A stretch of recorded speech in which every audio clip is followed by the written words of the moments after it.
Entonces, hola a todos, soy Richard Poland de Nueva York y esta es la tercera de mis tres presentaciones para su conferencia en Ecuador, Latinoamérica. Y voy a hablar sobre un tema que me gusta mucho, que es la sepsis de aparición temprana. En primer lugar, quiero reiterar saludos de mi hospital aquí en Nueva York que se llama Morgan Stanley Children's Hospital, y en esta foto este edificio fue construido hace 12 o 13 años y nuestra UCI está en el piso superior de este edificio nuevo. Tenemos una UCI muy moderna y una de las cosas que es muy especial sobre nuestra UCI es que somos la única unidad neonatal de cuidados intensivos cardíacos en el mundo. Y esta es una UCI en la que mi facultad brinda cuidados pre y postoperatorios para niños con enfermedades cardíacas. Ahora, algo que nos hace especiales o conocidos a nivel nacional no es solamente nuestras instalaciones maravillosas o nuestra UCI hermosa, sino que muchas personas dicen que tenemos al equipo médico y de enfermería más guapo. Algunos de estos rostros les parecerán familiares, pero eso simplemente es una coincidencia.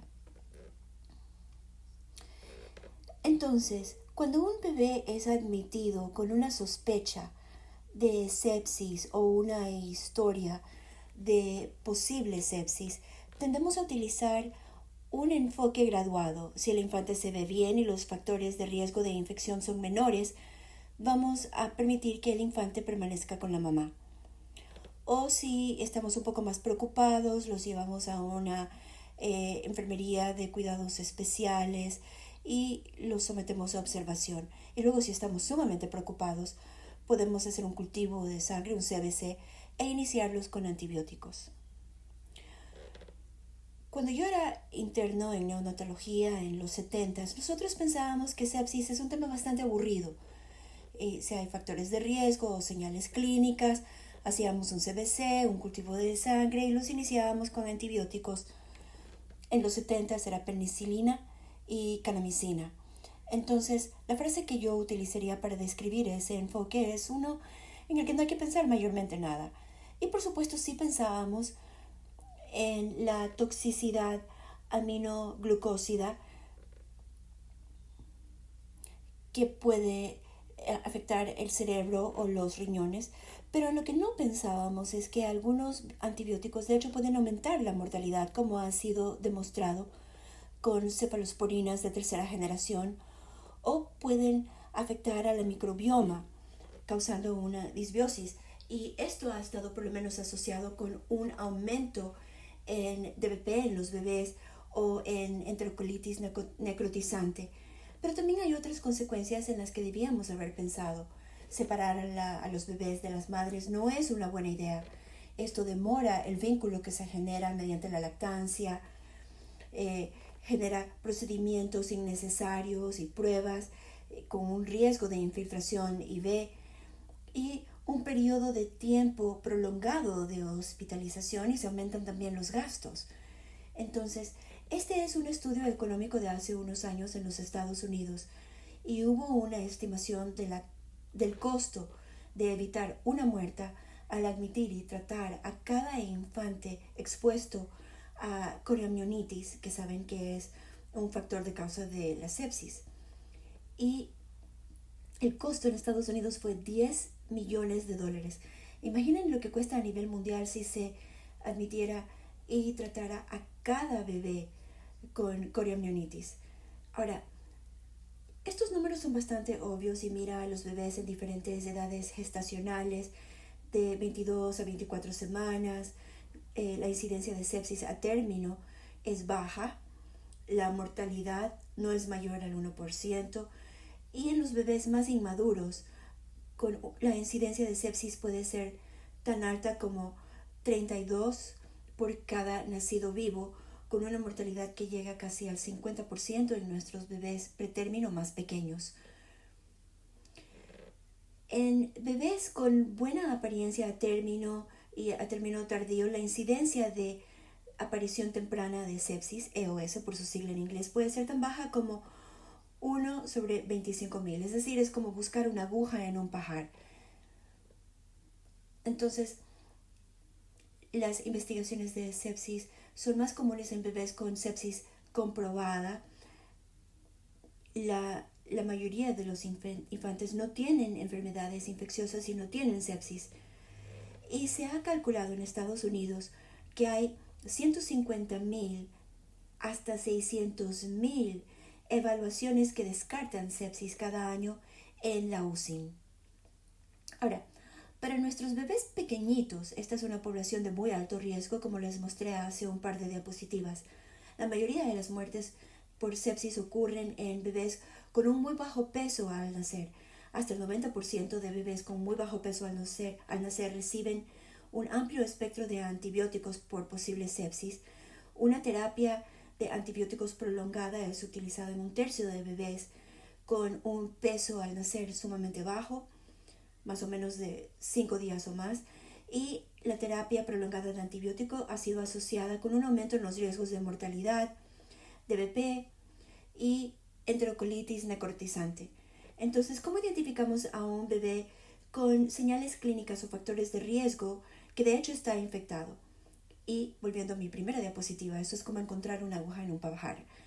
Pero la pregunta es, ¿podemos reducir la exposición al antibiótico de manera segura en bebés con un menor riesgo de sepsis? Y estas son las oportunidades. Con una población de muy bajo riesgo o aparentemente sana, con gestación a pretérmino tardío o a término, con más de 35 semanas de gestación, con factores de riesgo para infección, ahí quizás el riesgo es menos de 1 por 25.000. Hay otro caso en el cual, por ejemplo, bebés a pretérmino con muy bajo factor de riesgo que han sido sometidos o han nacido mediante cesárea, o tal vez se rupturan las membranas artificialmente sin una ruptura espontánea de membranas. Nuevamente, esta es una población con un riesgo sumamente bajo de infección. Y para ilustrar esto, este es un estudio reciente que mira 15.000 bebés a pretérmino de 22 a 28 semanas de gestación y el número que tuvo que ser tratado con antibióticos en esos que nacieron mediante cesárea con la ruptura de la membrana en el parto sin coriomionitis clínico, la mortalidad fue 200. Y en ausencia de la coriomionitis histológica, la necesidad de tratar fue 380. Este es un estudio en Estados Unidos. Yo soy uno de los principales investigadores de este estudio que se llama el nanoensayo. El nanoensayo mira a los bebés pretérminos sintomáticos, randomizándolos sea a placebo o ampicilina, gentamicina. Son bebés sumamente pretérmino, expuestos a mamás con coriomionitis o que han nacido mediante cesárea. Y la hipótesis primaria es que la incidencia compuesta de sepsis de aparición tardía o enterocolitis necrotizante o muerte es significativamente diferente en los infantes que recibieron EA y los infantes que recibieron placebo. Entonces, estas son poblaciones de bebés sintomáticos que no requirieron antibióticos. Entonces, ha habido 3 enfoques principales. Yo me voy a centrar en 2 para reducir el uso de antibióticos en la UCI, en bebés de apariencia adecuada, utilizando la calculadora de sepsis, y voy a hablar de esos en detalle. Y esto es en base a observaciones, simplemente mirando a los bebés sin hacer pruebas de laboratorio. Algunos han utilizado una combinación de eso, no me voy a enfocar en eso, de observaciones en serie y pruebas de laboratorio como el conteo de glóbulos blancos. Me voy a enfocar en los 2 primeros. A todos nos gusta ver la evidencia cuando hablamos de cualquier tema, y eso incluye sepsis. Hay una frase muy famosa, no es mía, y es que la ausencia de evidencia no es evidencia de ausencia. Y eso no fue por un médico, sino por Carl Sagan, un astrofísico. No siempre tenemos la evidencia que nos gustaría tener. Y lo que yo diría en mis propias palabras es que la evidencia no es todo lo que supone ser. Los bebés se infectan por cuatro vías, dos muy raras afortunadamente y dos más comunes. La vía rara es la infección retrógrada de la cavidad abdominal baja o infecciones inducidas durante la amniocentesis. Los más comunes son infecciones transplacentarias donde la mamá tiene una viremia o parasitemia transferida a través de la placenta hacia el bebé. Esas son las infecciones antorcha y no son muy comunes. Y luego hay infecciones que son ascendentes desde el canal natal de la madre o corioamnionitis o lo que se llama ahora infección intraamniótica, y eso lleva a la infección del fluido amniótico y a menudo induce a una labor de parto temprana. ¿Cuán significativa es esta corioamnionitis como un factor de riesgo? El riesgo de sepsis en infantes que nacen con corioamnionitis depende mucho de la edad gestacional. Entonces, si miramos a bebés con por lo menos más de 35 semanas de gestación, el riesgo de sepsis es bastante bajo, es como 1%, diría yo. Si miramos una población más inmadura, estos son datos de NICHD, la red de investigación neonatal, la corioamnionitis histológica o clínica tienen más variables. Por ejemplo, en 23 semanas de gestación, que es la viabilidad más baja en nuestra UCIN, la corioamnionitis clínica se ve en un cuarto de esas madres y un cuarto de esos bebés van a desarrollar EOS. Entonces, EOS es más común si la madre tiene corioamnionitis clínica. A 24 semanas, 28 semanas es como 14% y solamente uno de esos bebés tendrá una sepsis de aparición temprana. Ahora, la infección intraamniótica puede ser evidente o puede ser sutil. La mamá puede tener señales de corioamnionitis o tal vez ni siquiera tiene idea de que hay una infección amniótica que está contaminando. En el 2017, la Asociación de Ginecología recomendó abandonar el término corioamnionitis y reemplazarlo con infección intraamniótica porque es más amplio e incluye infección del feto, el líquido amniótico. La definición de si se lo llama corioamnionitis o infección intraamniótica es importante porque determina el manejo subsiguiente del bebé, y ha habido una variedad de directrices nacionales e internacionales.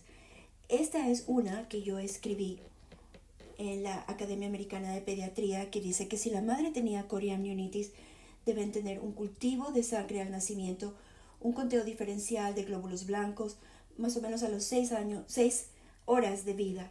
Entonces, todo bebé en esta recomendación que tiene corio se lo inicia en antibióticos, y por esa recomendación yo pido disculpas porque estaba incorrecto, y ahora las recomendaciones nuevas ya no siguen ese algoritmo. Pero durante varios años las recomendaciones del Centro para el Control de Enfermedades o AAP o las guías NICE del Reino Unido, todas recomendaban el tratamiento de los bebés con corioamnionitis, que llevó a investigaciones en bebés o estudios en bebés que se veían muy bien, tratamientos prolongados con antibióticos, simplemente en base a los valores de los laboratorios, y se aumentaba innecesariamente la estadía en el hospital y se usaban procedimientos invasivos como intravenosos o punciones. Entonces podemos diagnosticar estas infecciones intraamnióticas de mejor manera. Los obstetras pueden diagnosticar esto mirando la placenta o midiendo el fluido amniótico o buscando la presencia de bacterias mediante un cultivo positivo, un PCR, pero más comúnmente miran a la mamá.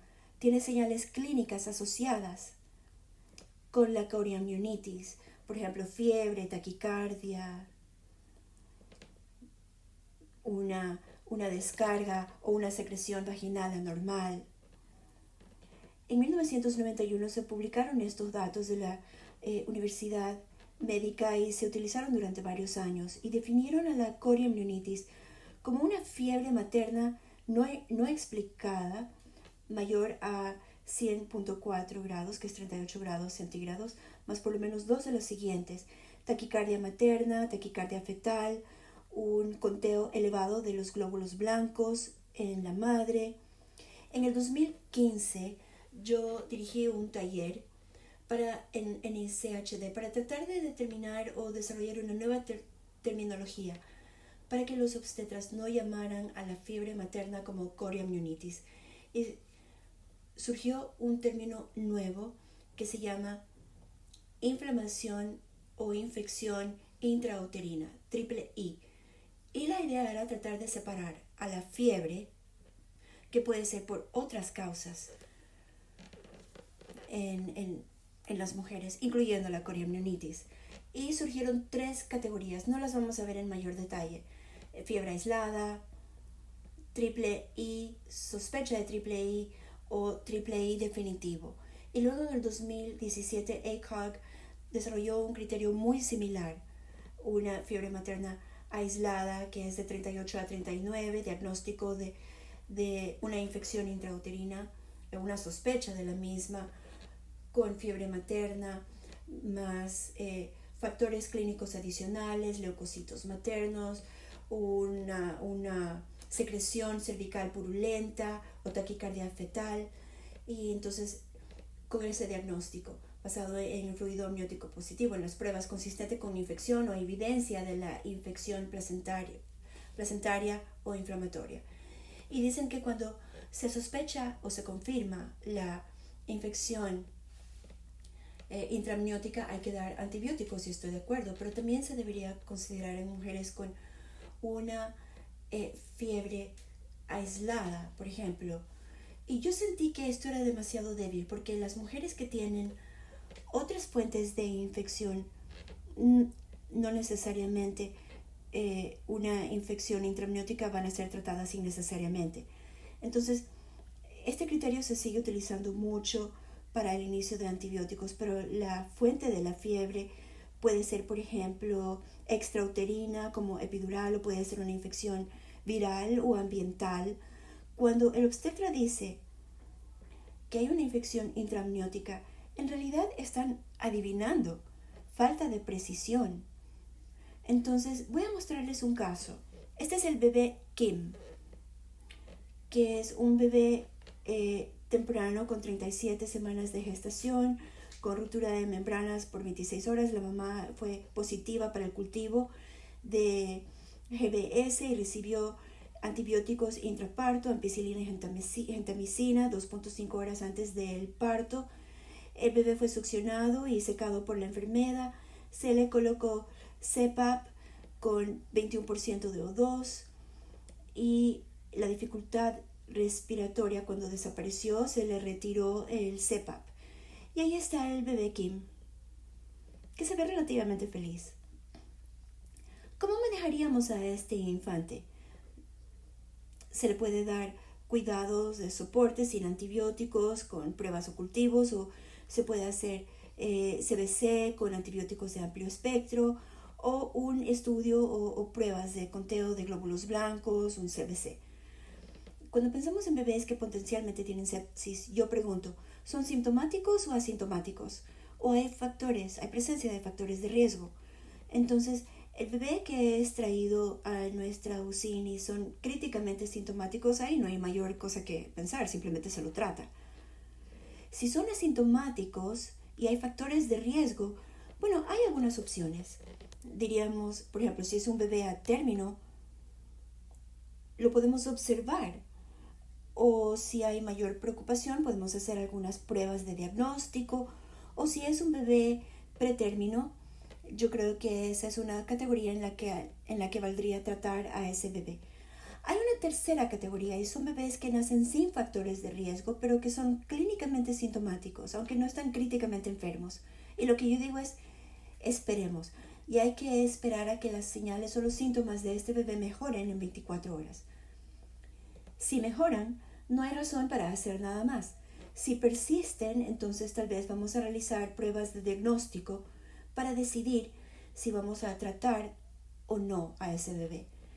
Ahora, esta es una lista de normas para factores de riesgo de una sepsis de aparición temprana. Por ejemplo, aquí, 1% PROM 18 horas. Una combinación acá. Aquí tenemos un mayor riesgo de sepsis en los bebés, pero voy a mostrar esta flecha aquí. Una madre positiva para GBS y que tiene corio con un riesgo de sepsis hasta 20% en el neonato, y es por eso que la recomendación antigua de tratar a todos los bebés con corio con antibióticos de amplio espectro, pero la excepción es que estos bebés van a ser casi exclusivamente bebés sintomáticos. Entonces, el riesgo de sepsis en un bebé asintomático es sustancialmente menor. Este es un estudio muy famoso que fue la base para la calculadora de sepsis, realizado en 2 partes.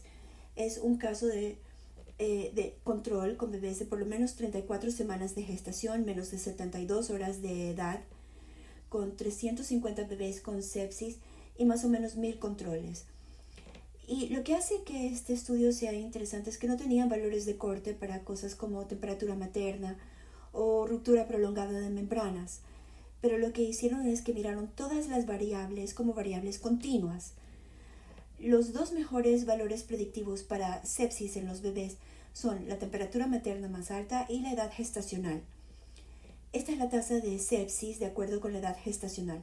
Todos estos bebés van de 34 a 42 semanas. La línea negra son los datos originales, la roja son los datos ya pulidos, la línea punteada es el riesgo de sepsis en la población. Y es una curva en forma de U. Entonces, en 38 a 48 semanas de gestación, el riesgo de sepsis es mínimo.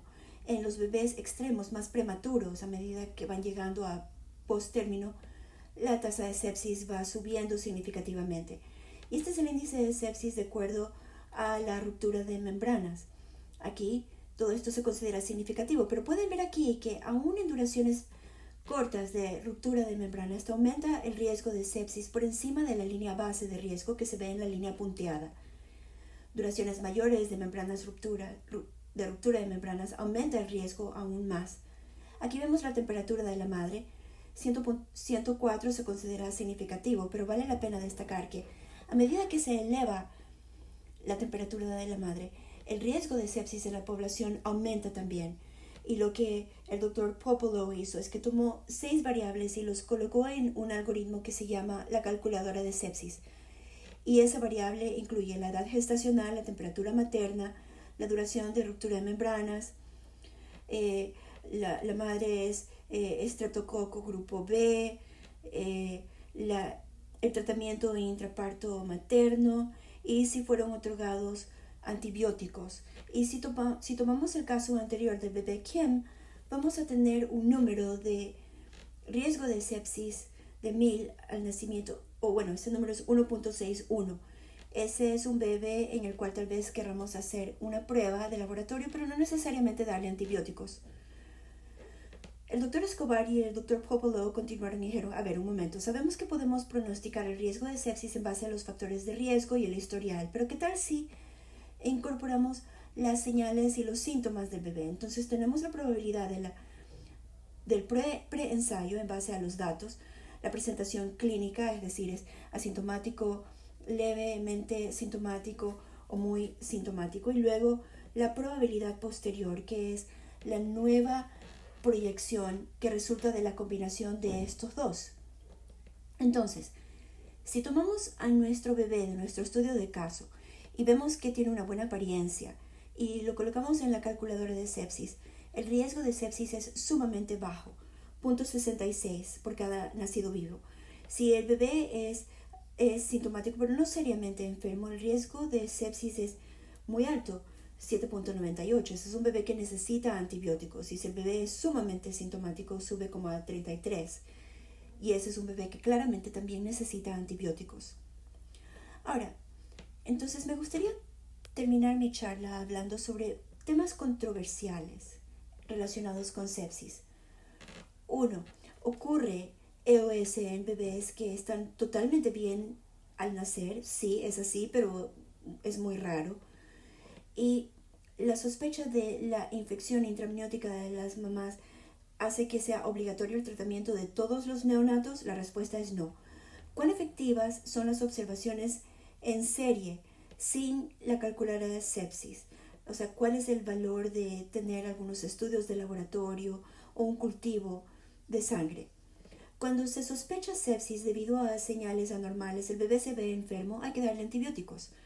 Sin embargo, hay un grupo de bebés que tienen una fisiología transicional que los vuelve asintomáticos hasta después de 6 horas de nacer y cada vez van mejorando, cada vez más. Entonces, esos infantes pueden ser simplemente observados, especialmente si no hay ningún factor de riesgo de sepsis. Entonces, ¿cuál es el factor de riesgo de sepsis en un bebé asintomático? En bebés con buena apariencia a término y a término tardío al nacer, el riesgo de sepsis es reducido en un 60 a 70%, pero no es cero. Este es un estudio importante publicado del Centro para el Control de Enfermedades y NICHD, que buscan señales clínicas en bebés que han nacido con coriamnionitis. Es un estudio observacional retrospectivo de 232 bebés, algunos sintomáticos, otros asintomáticos, todos con cultivos de sangre positivos, y todas las mujeres tenían coriamnionitis. 48% de las mujeres tenían coriamnionitis clínica e histológica y 18% tenían solo coriamnionitis clínica o histológica. El 96% de los bebés a pretérmino fueron sintomáticos. Entonces, todo bebé pretérmino fue sintomático. Solamente 3/4 de los bebés fueron sintomáticos al nacer y 5 bebés adicionales desarrollaron síntomas después de 72 horas de vida. Esto es importante. Todos los bebés que murieron fueron sintomáticos dentro de las 6 horas de nacimiento. Entonces, es extremadamente importante hacer el examen para entender si este bebé está en riesgo de muerte. Y también concluyeron que el asumir la implementación completa de las directrices actuales, aquí realmente están hablando de las directrices antiguas de la Academia Americana de Pediatría. Los autores estimaron que de 60 a 1.400 neonatos iban a ser evaluados para identificar a un solo bebé asintomático que debía ser tratado por sepsis. Es decir, íbamos a hacer un montón de pruebas para identificar a un solo bebé si parecía ser sintomático. Entonces, ¿cómo podemos mejorar la precisión de cómo se infectan los bebés? En el 2018, la Academia de Pediatría publicó recomendaciones nuevas. Estas son para bebés con más de 35 semanas de gestación. Utilizaron una premisa básica. En primer lugar, no hay un método que pueda identificar a todos y cada uno de los bebés que vayan a desarrollar la sepsis de aparición temprana. Cada estrategia tiene sus méritos y limitaciones. Cada estrategia debe incluir medidas para monitorear al infante y minimizar la duración de la terapia con antibióticos. Y los centros neonatos deben elegir la estrategia que van a utilizar de acuerdo a sus recursos locales. Y también tenemos lo que se llama la evaluación categórica de riesgo. Esto es similar a las recomendaciones anteriores y yo puedo decir que no son óptimas. Entonces ellos dicen utilizar los valores de umbral de factor de riesgo para identificar infantes que están con un aumento en el riesgo de la sepsis.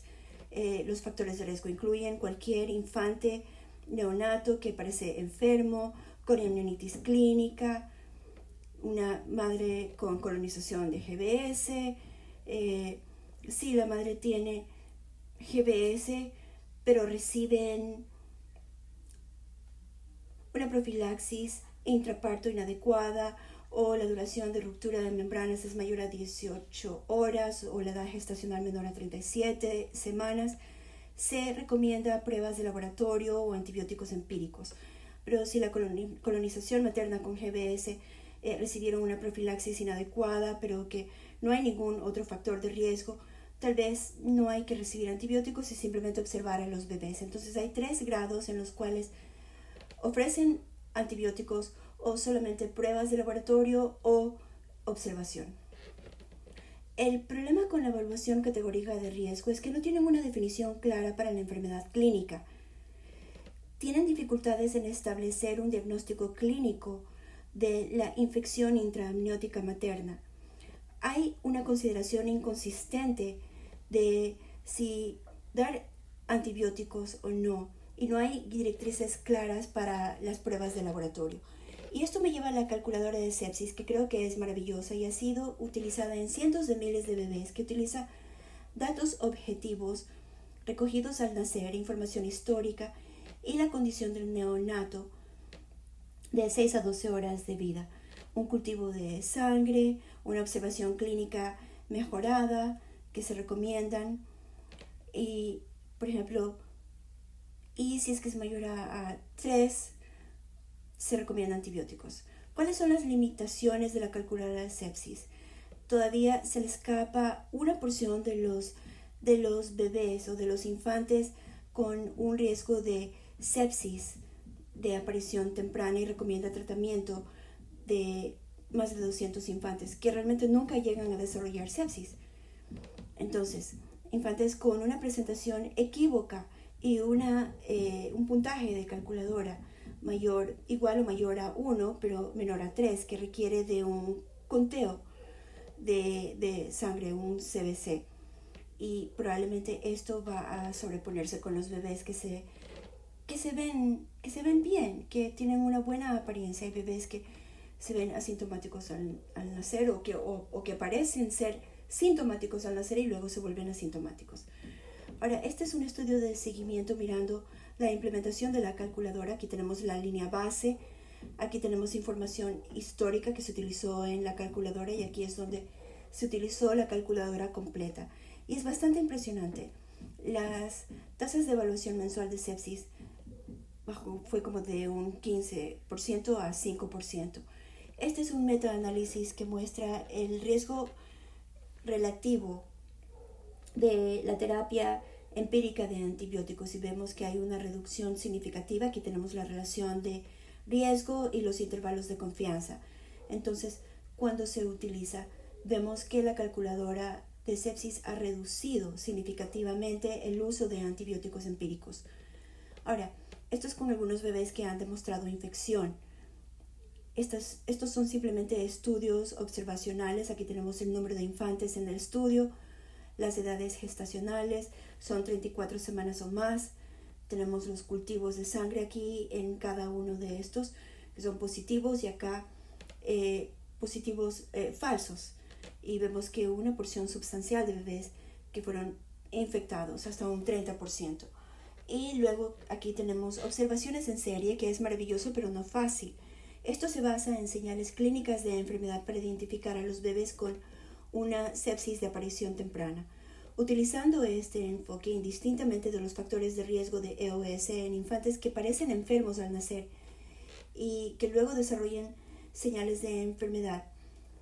¿Cuál es el problema aquí? Datos limitados. Esto requiere que los hospitales desarrollen sistemas para utilizar observaciones en serie y que documenten los hallazgos en el registro médico. Agrega costos al cuidado del neonato. ¿Quién va a evaluar y en qué medio? Si va a ser en la sala de parto, en la UCI. Entonces, nuestra observación frecuente sin determinación de laboratorio es una alternativa a la calculadora de sepsis en bebés con buena apariencia.